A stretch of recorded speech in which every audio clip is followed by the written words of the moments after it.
Bonjour à toutes, bonjour à tous. Ce support a pour objectif de vous permettre d'entrer dans la rédaction du formulaire intitulé « Proposition de thème d'examen ». Après une brève introduction, chacune des parties du formulaire fait l'objet d'une slide et de commentaires. Parfois, un exercice vous est proposé pour vous entraîner sur une autre situation que la vôtre. Juste pour rappel, le document se trouve sur le site www.specialiste-migration.ch. Quel est l'esprit de ce questionnaire? La commission d'examen va s'assurer de votre mise au travail suffisamment tôt à l'avance pour que vous puissiez rendre votre travail d'examen en février 2026. C'est aussi de vérifier le lien entre votre situation et la nécessité de démontrer les compétences. Aucune sanction n'est à attendre de cet envoi, sauf si vous n'envoyez pas fin novembre le formulaire. Sinon, ce sont des conseils et des recommandations. Les manières de nommer les attendus dans les rubriques ne sont pas toujours très claires et les slides ont pour objet de tenter d'amener quelques éléments supplémentaires. En tête du document, vous notez qu'il est à remettre donc jusqu'au 28 novembre. Les membres de la commission d'examen les traitent tous en même temps. Ce n'est pas parce que vous allez envoyer la semaine prochaine votre formulaire que vous allez avoir une réponse plus rapidement. Le retour se fera dans la première quinzaine de décembre.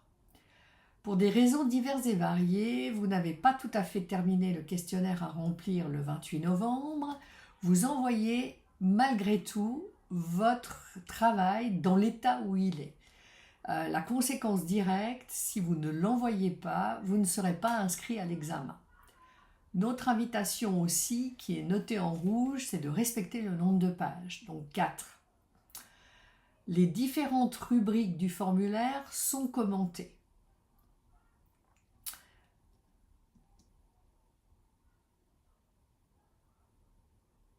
Première rubrique, la description du contexte institutionnel. Les informations sont générales, se trouvent dans les différents supports institutionnels qui sont à votre disposition. Vous pouvez être à l'aise de les reprendre tels qu'ils sont rédigés dans ces 10 supports. Vous pouvez mettre les supports que vous avez utilisés pour présenter votre institution en annexe de votre travail quand vous le rendrez en février. Vous pouvez aussi reformuler les textes qui vous sont proposés. Vous avez là peut-être un travail à faire de triage des informations au regard de votre situation. Par exemple, il est peut-être intéressant de nommer le fait que vous soyez sur un site isolé de votre organisme, de votre organisme de travail. Se situer en campagne, se situer en zone périurbaine. Peut-être ces éléments ont-ils un intérêt. Dans le formulaire et uniquement ici, une liste à puces est recevable, d'où la notion de style télégraphique. Dans la partie 3, vous entrez dans la brève description de la situation choisie. Ici, vous pouvez vous entraîner sur le texte d'Alex Lenné qui est disponible sur Moodle. Je vous propose, comme type d'exercice, de souligner au stabilo d'une certaine couleur les informations de contexte de la situation, puis d'une autre couleur les informations qui présentent la problématique. Je vous mettrai sur Moodle, suite à ce PowerPoint audio, un exemplaire de l'article avec les soulignements correspondant à 2 couleurs différentes aussi. Ainsi, vous pourrez vérifier votre compréhension de ce qui est attendu. Vous noterez aussi dans cet article la synthèse des propos de l'auteur qui nous permettent de comprendre très bien de quoi il s'agit dans la situation. Et c'est ça qui vous est demandé dans ce questionnaire, d'être aussi synthétique que possible, tout en donnant à comprendre dans quel contexte se situe votre situation et de quoi vous allez parler. Vous disposez aussi sur Moodle de la description d'une situation fictive et vous pouvez vous prêter au même exercice. Dans cette partie, la 3.1, point A, pardon. Cette partie n'est pas toujours simple à réaliser pour les participants de manière générale. Je vais prendre la description de la situation fictive sur Moodle pour illustrer ce qui est attendu dans cette partie-là.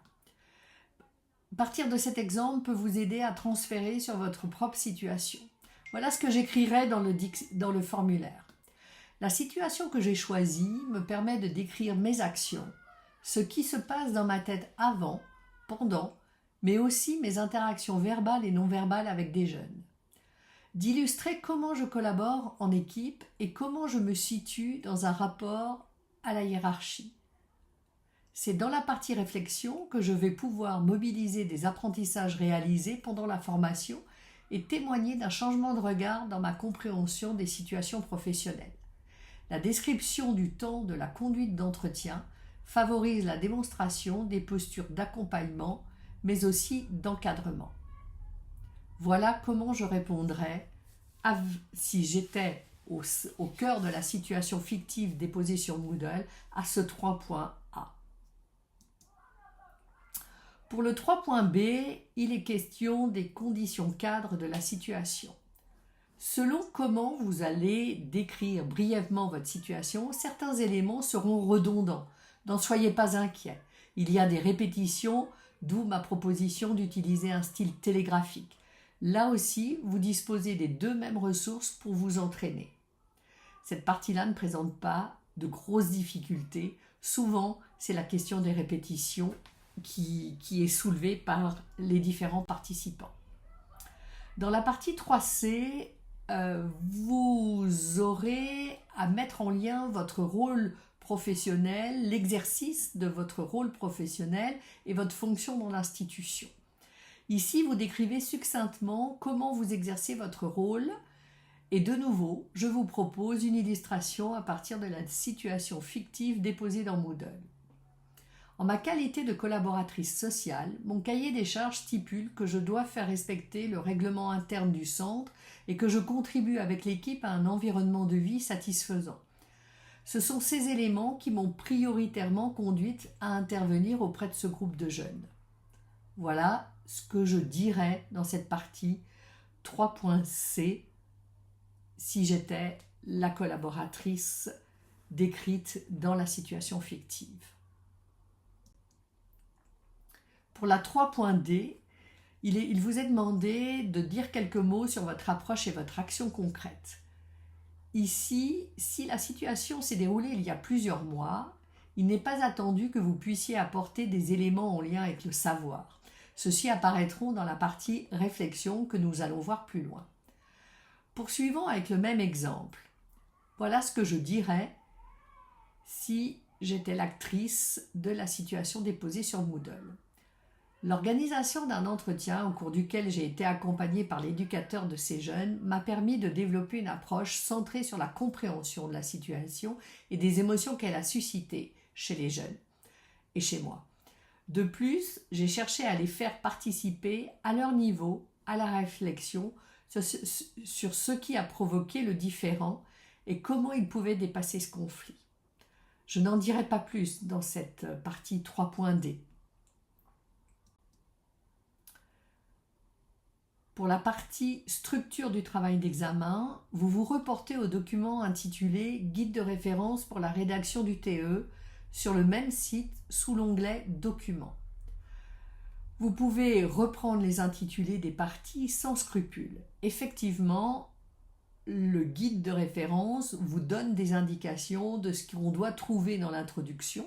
Donc, dans l'introduction, vous allez trouver description du contexte institutionnel et de votre fonction et des tâches que vous exercez comme spécialiste de la migration.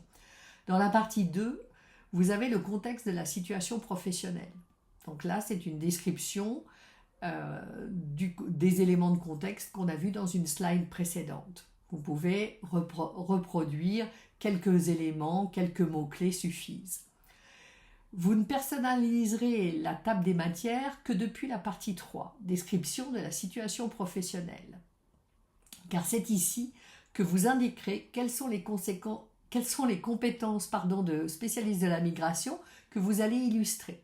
Pour les consulter, je vous renvoie au document Directive qui, en page 10, présente la vue d'ensemble des compétences opérationnelles du spécialiste de la migration. La partie 4, que vous intitulerez Réflexion, va vous demander un peu plus de temps. En effet, c'est à cet endroit que vous présentez vos clés d'analyse de la situation. Plusieurs suggestions sont proposées dans le guide. Toutefois, je vous invite à lier vos choix à des références théoriques. Dans le module 1 et le module 3, vous avez eu des apports théoriques et vous en aurez encore jusqu'au mois d'octobre sur des modèles, par exemple, de résolution de conflits qui ont été développés par des auteurs. Par conséquent, c'est à cet endroit-là que vous posez ces liens théoriques illustrant finalement vos clés d'analyse. En 5e partie, vous allez conclure. Qu'avez-vous appris de cette situation? Qu'est-ce qui marche? Qu'est-ce que vous feriez différemment? Pourquoi? Qu'auriez-vous envie d'essayer? Voilà quelques éléments qui vous permettent d'illustrer comment vous envisagez de clôturer votre travail d'examen. Dans cette slide, je vous invite à quelques points d'attention. Le titre, ne vous mettez pas de pression au stade du formulaire en novembre. Il est indiqué qu'il est de toute façon provisoire. Donc laissez-vous le temps jusqu'en février de le rectifier.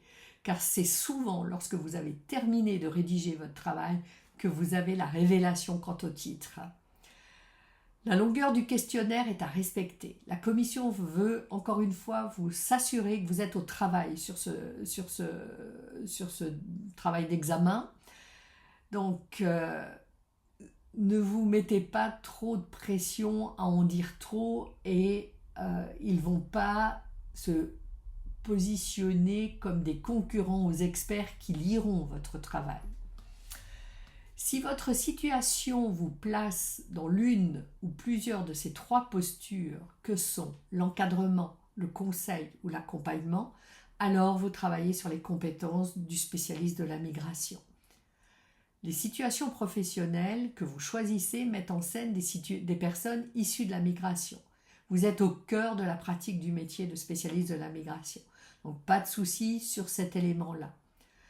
Je vous conseillerais de ne pas chercher l'excellence dans ce formulaire, car les recommandations de la commission d'examen sont souvent, voire toujours pertinentes, et vous donnent des idées souvent auxquelles vous n'avez pas pensé. Les clés d'analyse doivent se centrer sur des apports de la formation ou sur des recherches théoriques que vous avez conduites personnellement, en lien avec les problématiques migratoires, la communication interculturelle ou encore les préoccupations d'insertion sociale de ces publics. L'exemple qui peut illustrer ce dernier point sur la juxtaposition des rôles professionnels, par exemple, une participante ou un participant qui serait éducateur de l'enfance ne devrait pas pouvoir avoir dans les clés d'analyse de son travail des liens évidents avec l'éducation de l'enfance, comme par exemple les stades de développement de l'enfant, mais plutôt des clés d'analyse qui sont vraiment issues des problématiques migratoires. Vous êtes maintenant en possession des principaux éléments qui vous permettent d'entrer dans la rédaction du formulaire qui est à rendre au 28 novembre au plus tard, avant minuit. Je vous remercie de votre attention et vous souhaite un bon travail d'ici là.